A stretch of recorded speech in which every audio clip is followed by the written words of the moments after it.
In the name of International News Media and AWI TV, this is Awi Bayari welcoming you to another edition of Public Affairs.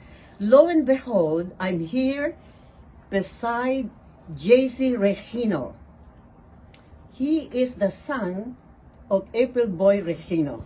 I'm so emotional because I had interviewed your father years ago, and since I do correspondence work and media work, I happened to talk to Ken, and he told me he had a concert. Opo, we have a concert. And then he here po. mentioned a concert of some Regino. I said, oh, April Boy is here. And it was shocking for me to learn that he had passed away.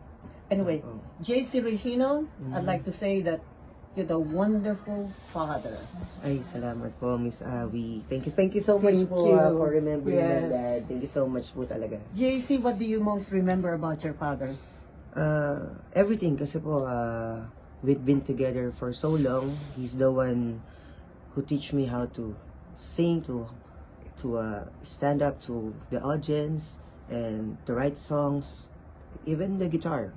He knows, he's the one who teach me how to play guitar po.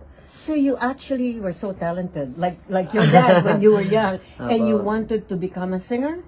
Yeah, syempre po follow his na-inspired talaga po kay Daddy. Yes. Panahon pong yun. Kasi syempre, nakikita ko po siya.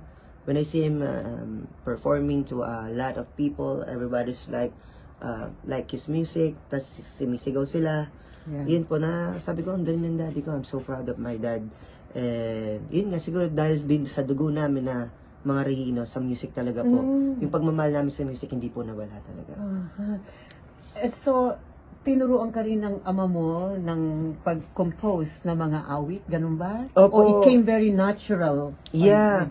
Nung una po kasi, hindi pa talaga po ako marunong kumanta. Natuto po muna akong magsulat ng kanta.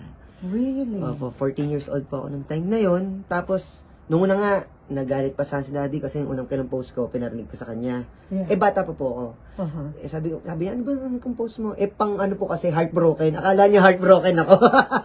Saka English, kaya hindi namin maintindihan parehas.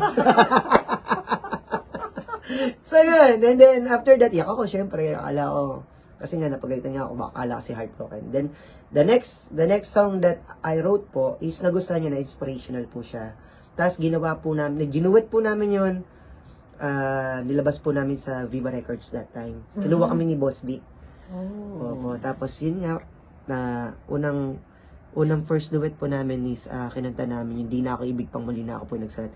Di na ako iibig pang muli. Boses na boses mo, father. Oh my yun. goodness, naisalin talaga sa iyo ng gusto. So since then, talagang pinursigi mo na ang pag-awit? Opo, nung syempre, enjoy lang. Gusto ko lang magsulat. Yeah. Tapos, hanggang sa talagang sobrang love na love ko na po kasi nakasama ko daddy ko sa lahat eh. Sa bahay, barkada kami. Tapos, sa entablado, sa labas, magka-partner kami kasi duet kami parehas. So, lahat talaga magkasama kami. So, kaya nga nung nawala si dad nung time na, talagang sobrang iyak ko talaga. Sobrang miss ko si daddy ko. We're talking to JC Regino, the son of the great April Boy Regino, and he's here today talking about his dad. We'll continue after these words from our sponsor. Thank you. Ngayon naman,